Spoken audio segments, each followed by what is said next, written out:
y da gracias como lo dice el salmista, y así nosotros pues parte de esa creación hacemos lo mismo el día de hoy. Originalmente realmente soy de Costa Rica, pero estuve en Panamá por algunos años, en donde pues conocí a mi esposa y nos casamos y hemos estado trabajando en la obra del Señor pues en este tiempo hasta el presente. Recientemente nos mudamos a la ciudad de González, aquí en Luisiana. Antes estábamos en Memphis, Tennessee, y ahora pues estamos allí tratando de llevar adelante un pequeño grupito de hermanos que ya han iniciado un trabajo hace algún tiempo, y ahora pues estamos apoyando, trabajando con ellos. Me parece de gran trascendencia, hermano, el tema indiscutiblemente que ha sido escogido para estas conferencias.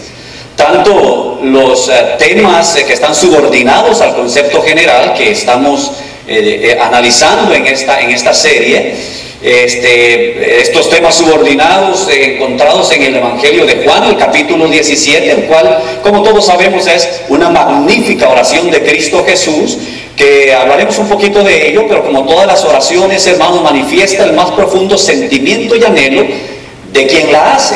Es el sentido profundo de cada quien que ora, y muy especial el del Señor, y el anhelo siempre en cada una de sus peticiones, grandes necesidades expresadas en ella.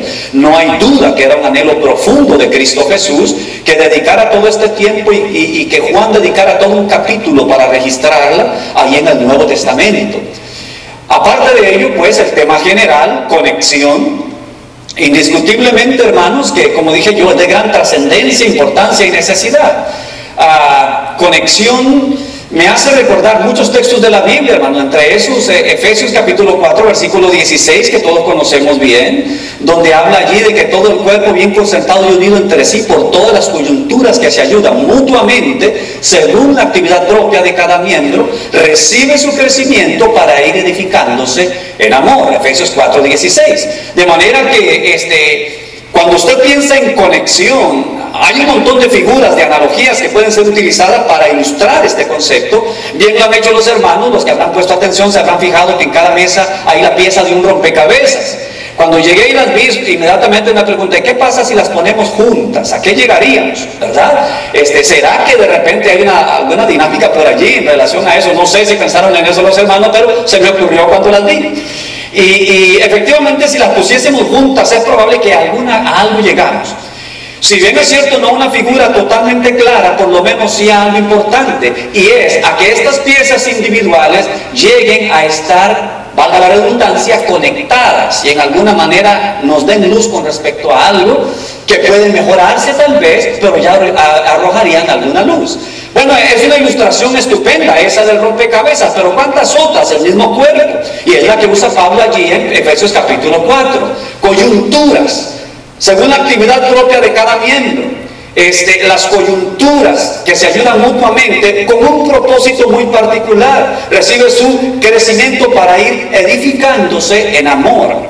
Indiscutiblemente es posible la edificación real, hermano, del cuerpo en forma integral, no solamente en lo individual como cristianos, pero en forma integral. Es necesarias las coyunturas, es necesaria la conexión para poder lograr esto. Me ha correspondido esta mañana, hermanos, se me ha asignado el tema creo que el slide está... hablando una misma cosa. Todos conocemos el texto, hermanos, aquí en 1 Corintios capítulo 1 versículo 10, donde el apóstol Pablo nos dice: os ruego pues, hermanos, por el nombre de nuestro Señor Jesucristo, que habléis todos una misma cosa, y que no haya entre vosotros divisiones, sino que estéis perfectamente unidos en una misma mente y un mismo parecer. 1 Corintios 1:10. El asunto de hablar una misma cosa, hermanos, es un aspecto que pertenece o tiene que ver o ser visto como parte integral de un asunto más amplio. Entiéndase aquí entonces la unidad de la iglesia. Indiscutiblemente, ineludiblemente, hablar todos una misma cosa es parte de este concepto más general, que es la unidad de la iglesia. Cuando nos sentamos a reflexionar sobre la importancia de hablar todos una misma cosa, indiscutiblemente que por implicación estamos hablando de la necesidad de estar unidos. Esto no es nuevo, hermanos, por poner una ilustración nada más, no solamente en los tiempos bíblicos, pero en los tiempos modernos recientes en la historia de la iglesia del Señor. Desde los inicios de la restauración, por ejemplo, del cristianismo del Nuevo Testamento, a principios del siglo XIX, aquellos grandes pioneros, hermanos, que nos antecedieron, ellos entendieron la necesidad imperiosa del entendimiento y la unificación. Más aún, fue uno de los conceptos muy sólidos sobre los cuales se gestó y se desarrolló y se fue fraguando este ministerio y esta actividad, hermanos, de la restauración del cristianismo del Nuevo Testamento. En aquellos años, recordarán ustedes, los que hemos, tal vez, o los que habrán investigado un poquito sobre el asunto, hermanos, había dos principales ramas del movimiento de restauración entonces. El grupo liderado por Alexander Campbell y el grupo liderado por Barton W. Stone. Barton Warren Stone y Alexander Campbell, aun cuando no se conocían entre sí, tenían criterios muy semejantes y entendían la Biblia bastante igual en cuanto a estos conceptos de la sana doctrina, de la unicidad de la Biblia, de volver a la Biblia nada más y solamente la Biblia, para poder unificarse, para poder traer al presente el verdadero cristianismo neotestamentario, que había sido ya bastante dolido, bastante lastimado, bastante dañado, etc. Y cuando se conocen llegan a entender claramente, hermanos, que era necesario la unificación para darle la potencia y la fuerza que requeriría, no solamente porque era el principio que había en la palabra de Dios, sino para lograr algo muy importante, que era el éxito en esa gran empresa iniciada, fundamental era la unificación para poder lograr el éxito que hoy conocemos tuvo el movimiento. Que hoy conocemos, hermanos, como Dios bendijo ese esfuerzo de estos hombres de restaurar, no de establecer, no de fundar, pero de desempolvar, de quitarle todos los obstáculos y ayudarle a florecer otra vez el cristianismo del Nuevo Testamento. Estos dos hombres, hermanos, entendieron esa gran verdad. A consecuencia de esto, en una oportunidad, en enero de 1832, hermanos, en la ciudad de Lexington, en Kentucky, en este día en que se concretó formalmente la unión de las dos partes, el movimiento liderado por Alexander Campbell y el movimiento liderado por Barton W. Stone, en este momento, hermanos, en una conferencia en la que se juntaron y se le dio la palabra a un hombre al cual le apodaban el mapache, le decían Raccoon. Su nombre era John Smith y fue conocido luego a través de los anales de la historia, hermanos, de la Iglesia del Señor, en esta parte de la historia, como Raccoon John Smith. Se le dio la palabra. Raccoon John Smith era, vamos a decirlo de esta forma, representante del lado de Alexander Campbell.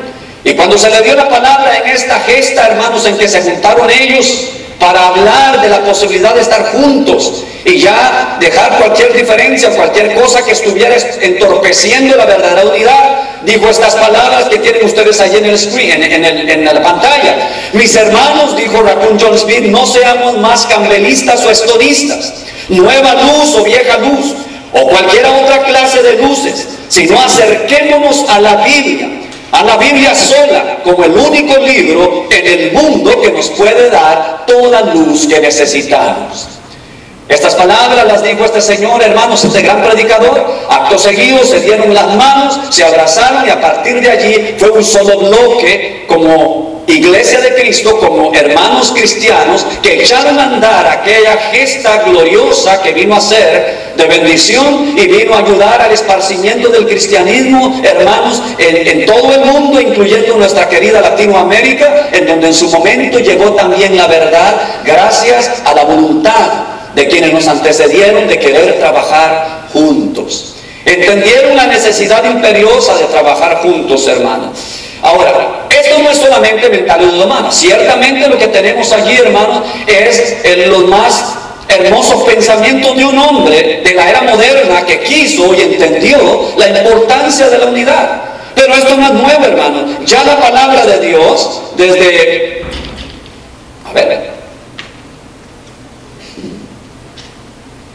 Bueno, no me quiere funcionar.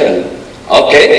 Desde tiempos bíblicos conocemos a la perfección. Hay hasta himnos, cantos de este versículo bíblico, el Salmo 133, versículo 1. Mirad cuán bueno y cuán delicioso es habitar los hermanos juntos en armonía. Y quisiera hacer hincapié, hermano, brevemente a lo que este texto dice, hermano. Mirad cuán bueno y cuán delicioso es. Yo quiero que observe dos cosas aquí, hermano. Hay dos cosas importantísimas que no podemos dejar pasar por alto en este texto. Número uno, el escritor dice allí que hay delicia y hay regocijo, hermanos, en estar juntos en armonía. Hay delicia y regocijo. De hecho, él dice, hermano, que esto es, dice allí el salmista, que es como el buen óleo sobre la barba, sobre la cabeza, perdón. Si usted sigue leyendo el contexto, verá que él dice, versículos 2 y 3, es como el buen óleo sobre la cabeza de Aarón, que baja sobre su barba, dice él. En otras palabras, él está hablando, hermanos, de la majestuosidad, la grandeza, la delicia que había en el nombramiento, por ejemplo, de un sumo sacerdote, en su momento también de un rey. Y dice, cuando están los hermanos juntos en armonía, hay bendición, hay delicia y hay regocijo. Pero dice él también, hermanos, allí hay bendición también, porque allí envía Jehová bendición en ese lugar donde se da este acontecimiento, juntos en armonía. Entonces, el deseo de estar en la unidad, hermano, no es solamente un sentimiento del corazón humano, lo cual es válido, lo cual no está mal, pero es también, hermano, porque hay delicia y hay regocijo y también hay bendición de Dios. Y hemos de procurar con todo nuestro esfuerzo, con toda nuestra dedicación, esa bendición de Dios. Pero ojo que el salmista dice, esto es maravilloso y es ideal, pero hay un requerimiento fundamental, un requerimiento importante, se llama eso, hermano, armonía. Armonía. Es bueno, es delicioso, hay bendición, hay, hermanos, también regocijo, hay gloria en eso, pero cuando estamos juntos en armonía. Todos entendemos el concepto de armonía, hermanos, yo creo, y quizá la forma más sencilla de entenderlo es cuando lo relacionamos con la música. Una cosa es que todos toquemos un instrumento y otra cosa es que todos los toquemos en armonía. Todos podemos sonar un instrumento eventualmente en cualquier lugar, hermano. Inclusive yo puedo ser un maestro del saxofón y el que está a mi lado puede ser un maestro del piano y el otro maestro de la guitarra y aquel un maestro de la batería. Y puede hacer su mejor trabajo con todas sus virtudes en el instrumento que toca. Y puede hacerlo magistralmente. Pero si al tocarlo juntos no tenemos armonía, va a sonar tan caótico como que le estuviera tocando una persona que jamás lo haya tocado antes. No importa cuánto sepa, no importa cuán diestro sea, no importa cuán buen músico sea, si no hay armonía, va a ser un desastre. Por el contrario, si usted y yo, hermanos, sin tener ninguna experiencia en ningún instrumento, aprendemos solamente cómo se toca do mayor en ese instrumento, y a la cuenta de 3 lo tocamos todos, cada uno, el do mayor al mismo tiempo, créame que va a sonar maravilloso, aun cuando no tengamos la menor idea del resto de las notas en el instrumento. ¿Sí puede verlo? La armonía es fundamental. Hay bendición, hay regocijo de Dios en el pueblo de Dios cuando están los hermanos juntos, pero juntos en armonía. En este estudio esta mañana, hermanos, básicamente pretendo cubrir 4 cosas fundamentales, hermanos. Consideraremos en este estudio entonces, número 1, el problema y los peligros de la división. Necesariamente cuando hablamos de la unidad hay que puntualizar la división. Cuando hablamos de salud hay que hablar de las enfermedades. Cuando hablamos, hermanos, de ser saludables se habla de prevención de aquellas cosas que nos pueden tener no saludables. Es necesario. Entonces hablaremos brevemente, hermano, el problema y los peligros de la división. La demanda de la palabra de Dios. Número 3, los fundamentos, requerimientos y actitudes hacia la unidad. Y número 4, hablaremos de bendiciones producto de la unidad. En primera instancia, entonces, el problema y los peligros de la división.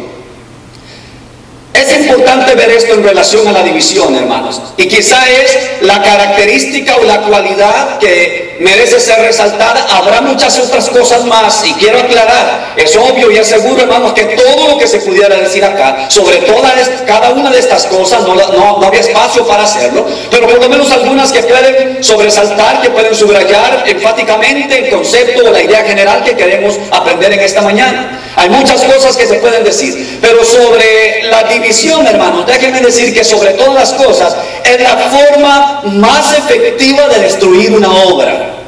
La forma, quizá la característica superlativa, la característica rey, gobernante, hermanos, por encima de todas, bajo la cual están sujetas o subordinadas cualquiera otras de la división, hermanos, es la facultad maravillosa que tiene de destruir. Es la manera más efectiva que tiene para destruir una obra. En este texto acá, ustedes habrán visto alguna vez, hermanos, la película Apocalipto. ¿Han visto una película que se llama Apocalipto? De Mel Gibson, que tiene que ver con los aztecas, creo que son, algunas de las civilizaciones antiguas acá en México, especialmente algunas partes de Centroamérica.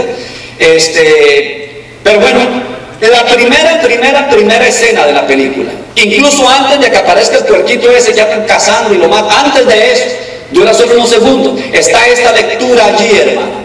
Este hombre, que se llamaba William James Durant, era un filósofo norteamericano, dijo: una gran civilización no es conquistada desde afuera hasta que se destruye ella misma desde adentro. ¿Cuánta razón tenía este filósofo, hermano? Y ciertamente así es. Y la historia, hermanos, una y otra vez nos da repetidas evidencias de esta gran verdad. El imperio romano, el glorioso imperio romano, hermanos, el poderoso imperio romano que gobernó prácticamente el mundo entero civilizado de aquel entonces. La razón principal, hubo dos factores trascendentales determinantes en la caída del imperio romano como tal. Hubo muchas cosas, pero hubo dos fundamentales. Uno se llamó, eso, hermano, que está allí, la división interna. Bueno, ya el profeta Daniel lo había profetizado en Daniel capítulo 2. Tratarán de hacer acuerdos y tratarán de unirse de manera tan inútil como se trata de unir el barro con el hierro. No se puede. Bueno, las alianzas, las traiciones y todo este tipo de cosas infructuosas que se dieron en el seno del mismo imperio fueron un detonante determinante para que al final explotara. Y en segundo lugar, se llama la otra cristianismo. El cristianismo vino a ser un factor determinante que sin un arma en la mano, sin una espada en la mano, sencillamente con una palabra sagrada y una fe profunda, hizo caer los imperios humanos, el dominio humano, para tratar de hacer resurgir el dominio de Dios otra vez. Pero, hermanos, esta es una gran verdad. Un imperio, cualquiera que éste sea, una gran civilización, cualquiera que ésta sea, no empieza a ser destruida hasta que no comienza a destruirse ella misma desde adentro. Cristo Jesús, hermanos, sin embargo, Él personalmente lo enseñó claramente. Ustedes recordarán lo que dice este texto, hermanos, en Mateo capítulo 12, versículo 25. Todo reino dividido contra sí mismo, dijo el Señor, es asolado, y toda casa dividida contra sí misma no permanecerá. Sencillamente eso es como dicen en inglés, un statement, un enunciado, una premisa absoluta y definitiva. Toda casa dividida contra sí misma no permanecerá. No hay forma de que permanezca. Cristo lo dijo. Historiadores lo han conocido, lo han dicho, pensadores de la humanidad saben que es exactamente, hermano, el arma más poderosa que existe para la destrucción, hermano, de cualquier obra se llama la división. La división, así lo dijo el Señor, así lo decía Cristo Jesús. En Génesis capítulo 11, versículos 6 al 8, voy a buscar aquí en este texto en mi Biblia, hermano, lo tenemos ahí en el tablero, espero que usted pueda ser capaz de poderlo observar allí. Pero todos sabemos de qué está hablando aquí, hermano. En Génesis capítulo 11 tenemos la historia bíblica con respecto a la construcción de la famosa Torre de Babel.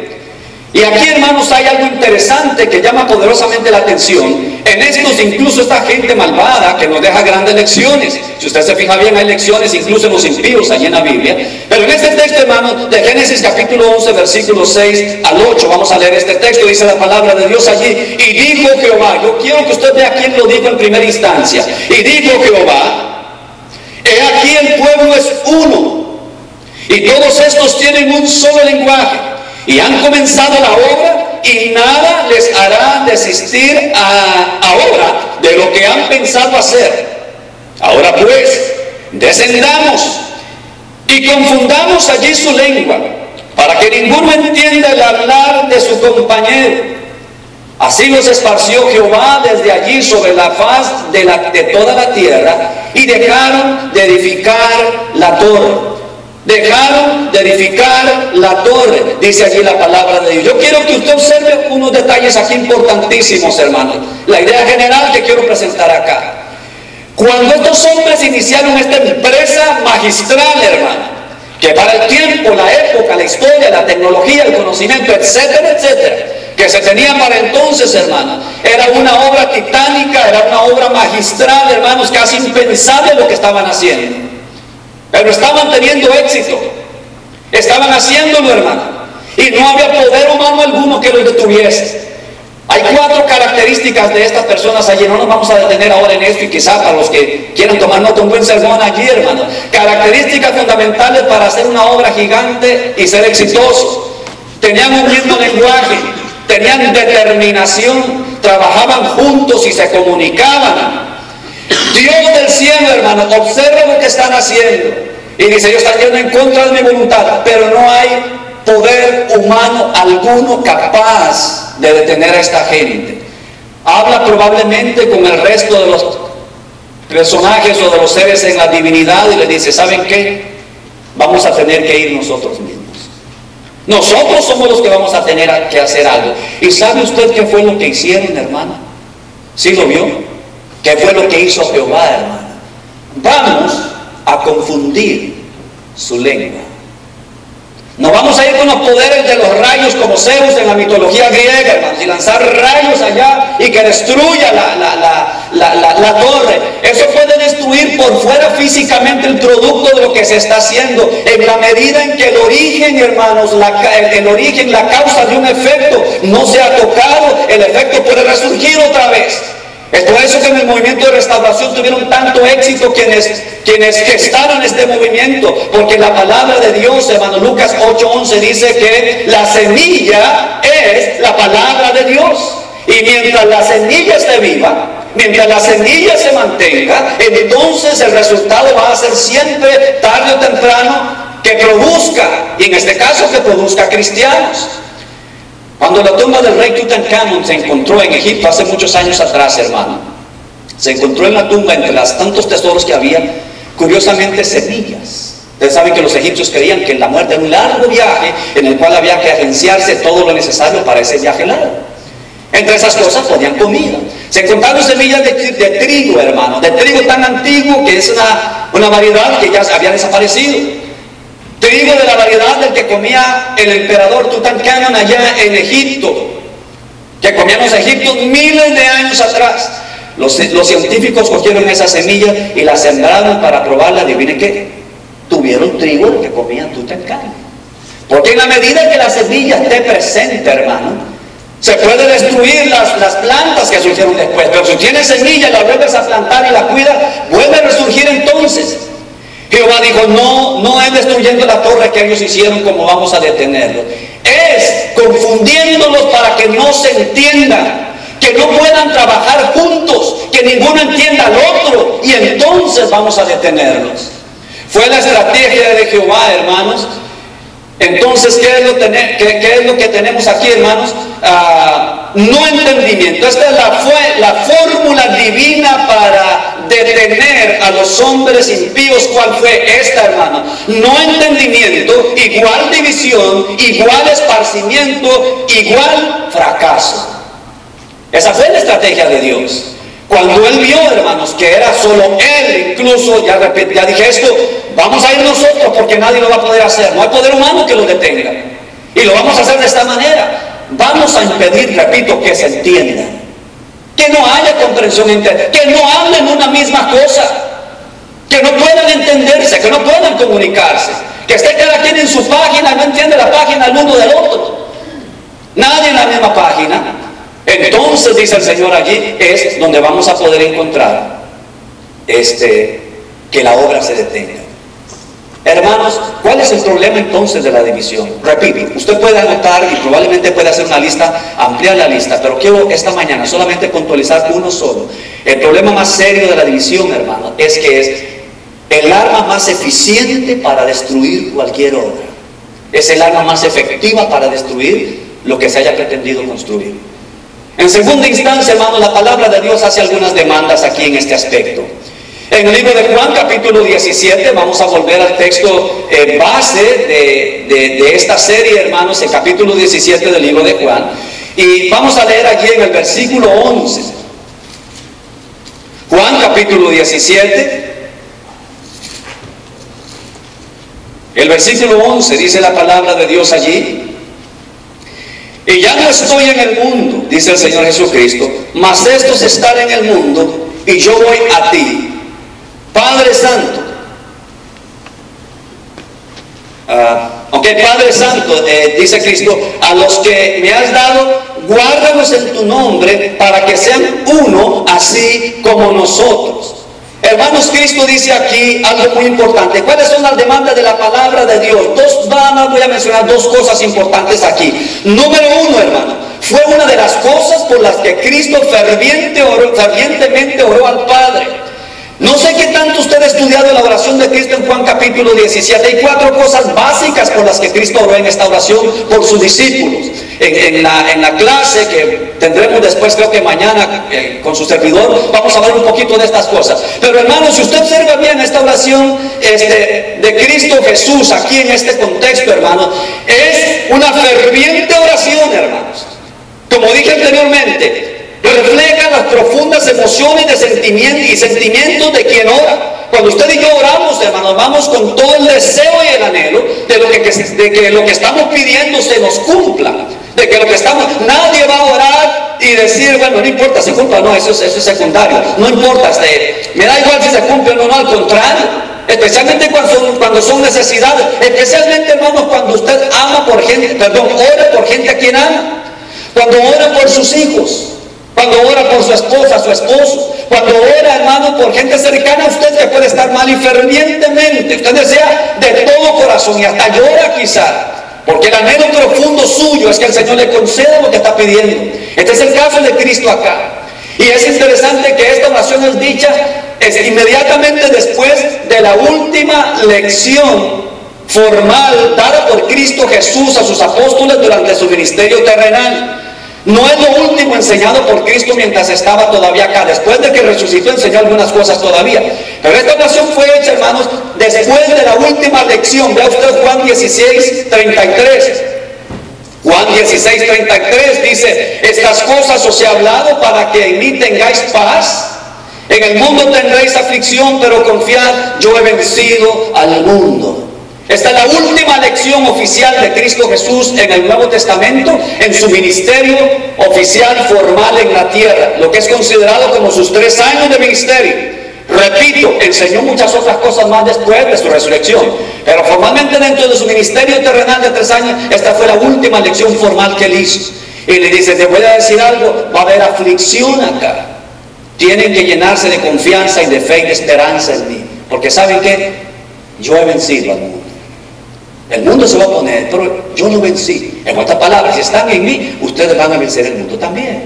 Y luego entonces hace esta maravillosa oración, hermano, y expresa, como dije ya, los más altos anhelos de su corazón. Y le dice al Padre: los que me has dado, guárdalos en tu nombre. ¿Para qué? Para que sean uno, así como nosotros. La palabra de Dios, Cristo Jesús, hermano, demanda que seamos uno. La palabra de Dios exige que seamos uno.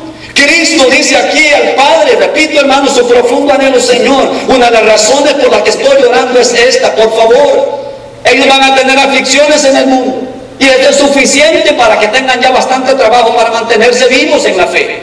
Suficiente trabajo tenemos, hermanos, con querer mantener la fe cristiana viva hoy en nuestra sociedad moderna.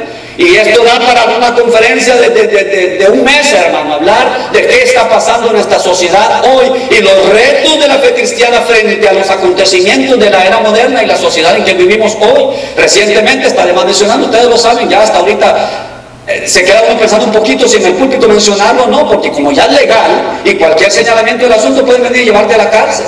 Ya hay congregaciones de la Iglesia de Cristo explícitamente, hermanos, que están confrontando problemas legales por rehusarse a querer realizar una ceremonia nupcial de personas al mismo sexo, porque ahora tienen derecho legal constitucional para exigirlo si lo quieren. Iglesias están considerando hoy día mejor entonces tener una política explícita, redactada en su política allí de la congregación, que diga que el edificio de la iglesia de Cristo en este lugar no se utiliza por política de esta congregación para ejercer ceremonias nupciales de gente que no son miembros, para protegerse del derecho que podían tener, el pecado de introducirse y exigir una ceremonia si quisieran hacerlo. Hace 2 semanas atrás una congregación, no por ningún otro. Yo siempre digo, hermanos, el mundo no es el que nos tiene que enseñar a nosotros cómo ser buen padre, cómo se disciplinan a los hijos, hermanos. El psicólogo lo aprecio muchísimo, el terapeuta, etcétera, etcétera, y agradecemos mucho la obra que hace y es muy útil, hermano. Pero Dios es claro sobre cómo educar y disciplinar hijos. No importa lo que hoy se diga, hermano, Dios es claro con respecto al tema en la palabra. Hay abundancia de información. Y los grandes cristianos de todos los tiempos así nos educaron y tuvieron un gran éxito, hermano. Muchos de los que nos precedieron a nosotros, incluso en nuestra era moderna. Y digo esto solamente de manera de ilustración. No es llenar a la iglesia de mundo, hermanos, es llenar el mundo de la iglesia. Si hacemos eso, ¿qué dice ahí ese texto? Si nosotros nos detenemos, miramos las sendas antiguas y andamos por ellas, hoy por hoy, ustedes lo saben bien. Ahí toda clase de criterios, pensamientos modernos y demás, y no modernos, antiguos, algunos de ellos, etcétera, pero que no son exactamente las sendas antiguas trazadas en la palabra de Dios, lo cual está causando hoy lo que queremos evitar y que señalábamos que es el arma más eficiente para destruir, se llama división. Entonces dice allí la palabra, anden por ellas, quédense allí, no se muevan de allí. Y dice allí el texto último, ustedes ven, bueno, ellos dijeron obstinadamente, no andaremos. No andamos. Que hay un patrón en el Nuevo Testamento para la adoración de la iglesia, sí lo hay, hermano. Contrario a lo que piense cualquier persona en este mundo, sí lo hay claramente determinado en el Nuevo Testamento. Cualquier adoración ajena al patrón que vemos allí, hermano, no es adoración de Dios. No es la que sube al cielo a una sola voz, como leímos allá en Romanos. Entonces, hermanos, ciertamente necesitamos este tipo de fundamento para poder lograr lo que nosotros estamos buscando. Juan capítulo 2, versículo 24, lo que habéis oído desde el principio permanezca en vosotros. Claro, yo sé, Juan está hablando en ese contexto, hermano, de Cristo Jesús, del Salvador del mundo, de la resurrección, etcétera. Si lo que habéis oído desde el principio permanece en vosotros, también vosotros permaneceréis en el Hijo y en el Padre. Lo que habéis oído desde el principio, bueno, lo que se enseñó con respecto al Cristo Salvador del mundo, en el contexto de Juan. Pero cualquiera que sea, hermanos, las normas, los patrones que vamos a seguir hoy en la iglesia, aseguramos que sean los mismos que siguieron y oyeron los de Hechos capítulo 2, versículo 42 y versículo 47 y demás. La doctrina apostólica, en la cual crecían, dice la palabra de Dios, en la cual perseveraban. Para poder perseverar en algo hay que conocerlo, hay que haber sido instruido y educado en eso. Y los cristianos primitivos, hermanos, perseveraban en la doctrina apostólica, porque en ella, evidentemente, los apóstoles tomaron el tiempo para educarlos, para enseñarlos, para guiarlos. Entonces, lo que hemos oído desde el principio, haciendo la aplicación a nosotros ahora, hermanos, en eso permanezcamos. Allí estamos y estaremos entonces bajo o sobre el fundamento apropiado, hermanos. Fórmula de Dios para hablar todos una misma cosa. Entonces, hermanos, bueno, actitud correcta, más mantenerse en los patrones bíblicos, más acuerdo, igual, una sola voz, unidad. La unidad bíblica que Dios está pidiendo, hermanos, es un asunto de actitud, es un asunto de mantenerse en los patrones bíblicos, un asunto de estar de acuerdo, y entonces viene esa unidad que Dios desea. Por el contrario, ya habíamos visto anteriormente lo que causa la división, la fórmula mágica, la fórmula de Dios para destruir. Sencillamente el que no haya comunicación, el que no haya una manera de poder hablar. Y por último, hermanos, quiero nada más mencionar brevemente bendiciones producto de la unidad. En primera instancia, hermanos, fortaleza. Eclesiastés capítulo 4, versículo 12. Y si alguno prevaleciere contra uno, dos le resistirán, y cordón de 3 dobleces no se puede romper pronto. Si alguno prevaleciere contra uno, 2 le resistirán. Sencillamente, hermano, cuando estamos juntos, una de las maravillosas características que vienen cuando estamos unidos en el Señor, en la unidad bíblica, hermano, es que hay fortaleza de la iglesia. Contrario de que cuando estamos divididos, es debilidad lo que hay. En estos días estaba viendo un documental en la National Geographic, hermano, en la televisión. Y la clásica de león cazando a los animales, ahí los cervatillos, a los qué sé yo, a los diferentes mamíferos allí, hermano. Y ustedes saben perfectamente, todos conocemos 1 Pedro 5:8, donde nos habla de que el Satanás como león rugiente anda buscando a quien devorar. Cuando usted ve estos documentales es curioso a quién buscan y por qué.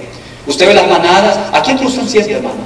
Al que se quedó rezagado, al que está más débil, al que se alejó de la manada, etc. Es la presa más fácil para ser agarrada.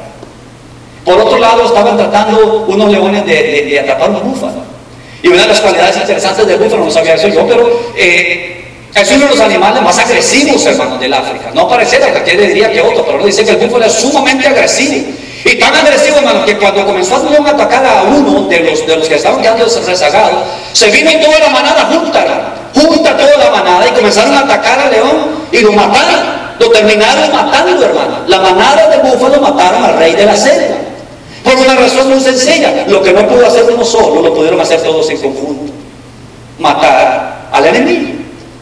Entonces, hermanos, una de las bendiciones maravillosas que produce la unidad es fortaleza de la iglesia. Cordón de 3 dobleces no se rompe fácil, ¿verdad? Y si uno cayere, el otro lo levantará. No, el otro le pasará por encima. No. A veces tenemos un concepto equivocado de la disciplina en la iglesia, hermano. ¿Saben? En muchos de nuestros hermanos, la idea de disciplina correctiva en la iglesia es deshacernos de todos aquellos que no nos gustan y que han pecado y que entonces mancharon la iglesia.